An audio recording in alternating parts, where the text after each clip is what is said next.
Assalamualaikum warahmatullahi wabarakatuh. Di sini saya akan mempresentasikan tugas UAS mata kuliah Toksikologi Hasil Perikanan.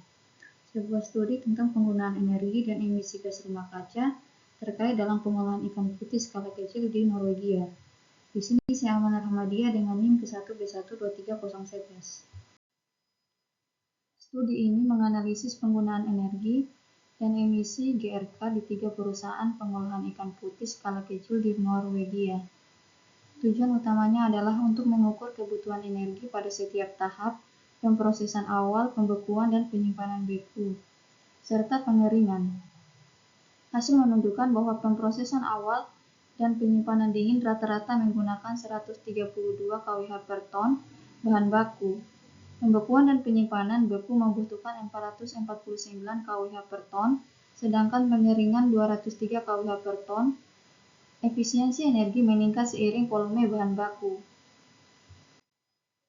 Armada penangkap ikan Norwegia menghasilkan sekitar 863.000 ton emisi GRK pada tahun 2020. Meskipun penangkap ikan sering dianggap sebagai penyumbang utama dampak lingkungan, tahap pasca penangkapan juga penting. Produksi energi listrik Norwegia 98% terbarukan, namun interkoneksi dengan sistem Eropa berarti konsumsi listrik tidak sehijau yang diperkirakan, sehingga penggunaan energi dan pengolahan ikan di darat mungkin memiliki dampak GRK yang lebih signifikan. Estimasi penggunaan energi sebelumnya dalam pengolahan ikan. Penelitian sebelumnya dan penilaian siklus hidup LCA menunjukkan bahwa tahap penangkapan ikan merupakan bagian terbesar dari konsumsi energi dan emisi di seluruh rantai nilai produk ikan. Namun tahap pengolahan selanjutnya di fasilitas berbasis darat juga mendapat perhatian. Tran et al. 2009 berpendapat bahwa tahap siklus hidup setelah pendaratan memiliki dampak lingkungan yang signifikan. Dan Muir 2015 mencatat bahwa konsumsi energi dalam proses pasca panen telah menarik minat yang meningkat sehubung dengan LCA dan jejak lingkungan produk makanan laut. Dapat menunjukkan variasi dalam penggunaan energi tergantung pada jenis ikan dan tingkat pengolahan. Permasalahan utama. Yang pertama adalah konsumsi energi tinggi. Pengolahan ikan skala kecil di Norwegia menunjukkan penggunaan energi yang lebih tinggi dibandingkan perkiraan sebelumnya, terutama pada tahap pembekuan dan penyimpanan. Yang kedua, emisi GRK signifikan. Meskipun listrik Norwegia sebagian besar terbarukan, ketergantungan pada campuran listrik Eropa meningkatkan emisi GRK dari pengolahan ikan di darat. Yang terakhir adalah keterbatasan data. Kurangnya data terperinci tentang penggunaan energi di berbagai tahap pengolahan ikan membatasi analisis komprehensif dan identifikasi peluang penghematan. Data dan metode. Pabrik pengolahan ikan Norwegia biasanya terletak di dekat perikanan musiman yang besar, dekat laut untuk menerima produk langsung dari kapal. Tahap pengolahan ikan di darat biasanya meliputi penerimaan awal, pemisahan spesies, pengeluaran isi perut, pemisahan produk, dan hasil samping, serta penilaian ukuran dan kualitas. Studi ini menganalisis penggunaan energi dari 3 perusahaan pengolahan ikan kecil yang mendukung perikanan musiman di Kepulauan Lofoten, perusahaan A, B, dan C. Ketiga perusahaan ini memiliki langkah pengolahan awal yang serupa tetapi berbeda dalam rantai nilai produk selanjutnya. Gambar di samping menunjukkan jalur pengolahan yang digunakan untuk pengolahan ikan putih di pabrik pengolahan yang lebih kecil. Selanjutnya, hasil penggunaan energi dalam pengolahan ikan. Musiman perikanan pesisir Norwegia terlihat dari puncak produksi dan penggunaan energi yang lebih tinggi secara berkala. Penggunaan energi per unit volume menurun tajam seiring dengan peningkatan volume. 3 pabrik pengolahan memiliki penggunaan energi spesifik rata-rata 132 kWh per ton LW. Profil energi tahunan dan harian perusahaan A. Profil energi tahunan untuk pabrik pengolahan, pembekuan, dan pengeringan ikan.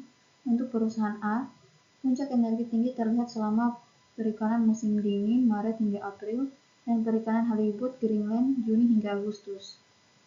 Profil energi harian rata-rata perusahaan A, di mana garis padat dan putus-putus masing-masing mewakili musim tinggi dan rendah.